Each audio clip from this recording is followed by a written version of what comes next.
Many impact craters can be found throughout Elden Ring. They result from meteorite crashes, commonly linked to the arrival of space-borne creatures. During a cutscene, players witness one of these impacts firsthand. The fall of a meteor following Radahn's defeat in Caelid, which tears open a chasm in Limgrave.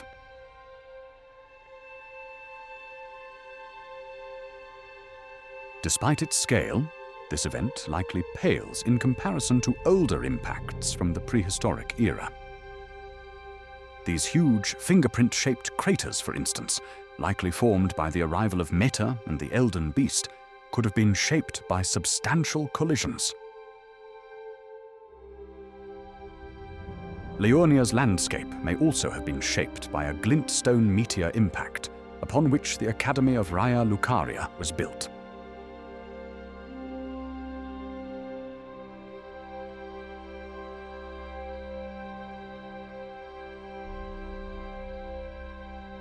But the biggest crater of all might be the Lands Between's central basin. Its circular shape and the waterfall at its edge raise the possibility of a long-eroded impact site. The stone formations encasing divine towers might be solidified remnants of molten rock projected outwards by this impact.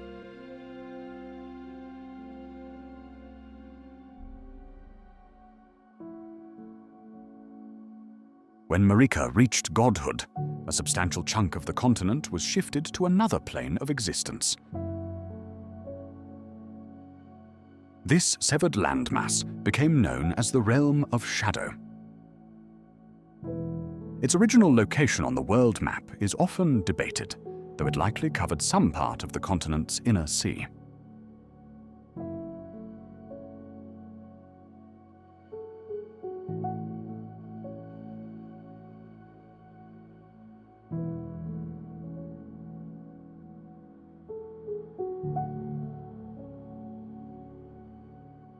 Regardless of its exact location, the removal of such a large landmass might have impacted the Lands Between's coastlines and sea level.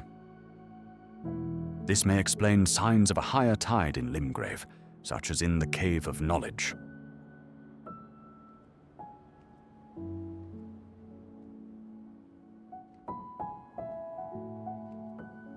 Another hint of a higher sea level can be seen on Stormvale's western wall, which is pockmarked with bombardment craters. Supposed trajectories of projectiles suggest an assault from the sea, which only seems plausible if the waterline was significantly higher at some point.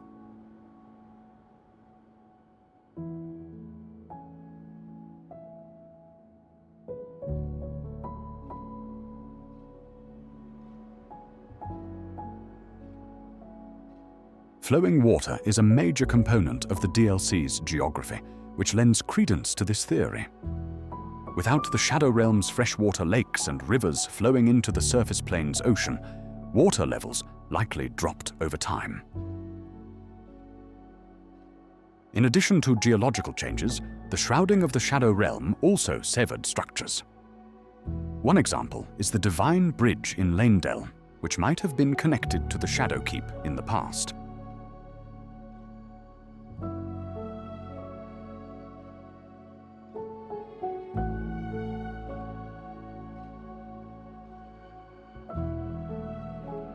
Several hints point to seismic activity, which might have been caused by the shattering of the Elden Ring. A sudden shift in the earth could explain the tombstones sticking out of cliffsides in various locations.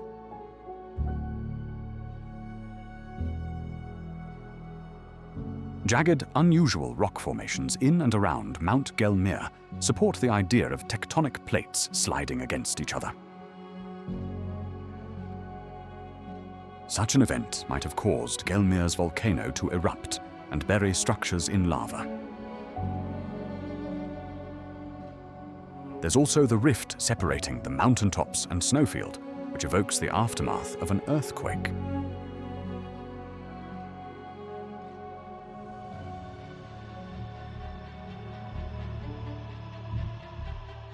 One day, the Nox civilization invoked the ire of the Greater Will. Their cities were banished below the earth, condemning them to live under a fake sky and await the arrival of a Lord of Night. The city of Noclateo, seen in Night Rain, might have been part of Leyndell prior to this event. In the current age, sparse remnants of Noclateo can be found in deep-root depths. The cities of Nokron and Nokstella are better preserved by comparison, possibly because they were more distant from the Erd Tree.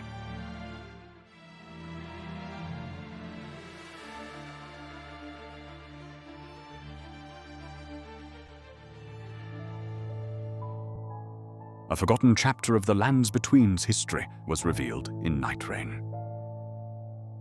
Amidst the ensuing chaos of the Shattering, the outer god of night infused its essence into a fallen warrior. He became the Nightlord awaited by the Nox, and drew forth a wide-scaled cataclysm that erased matter from existence.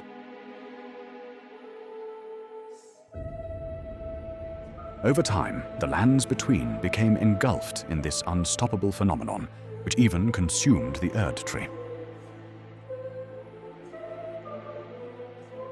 By the time Limgrave was the only landmass left standing, the Greater Will intervened, summoning champions from different eras to end the threat. The Nightlord was eventually defeated, which restored the world to its original state, effectively closing the time loop.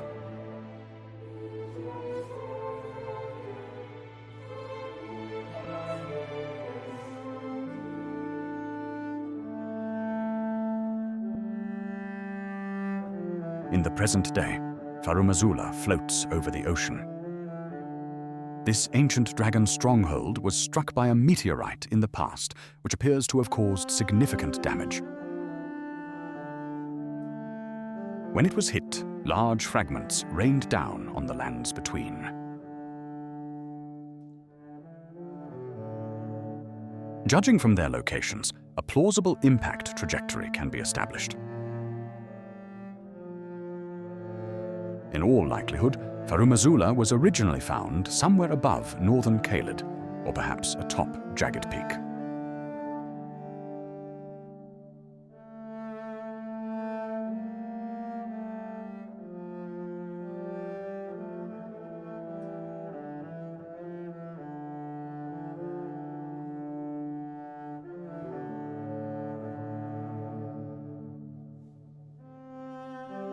If you enjoy my content, be sure to like and subscribe.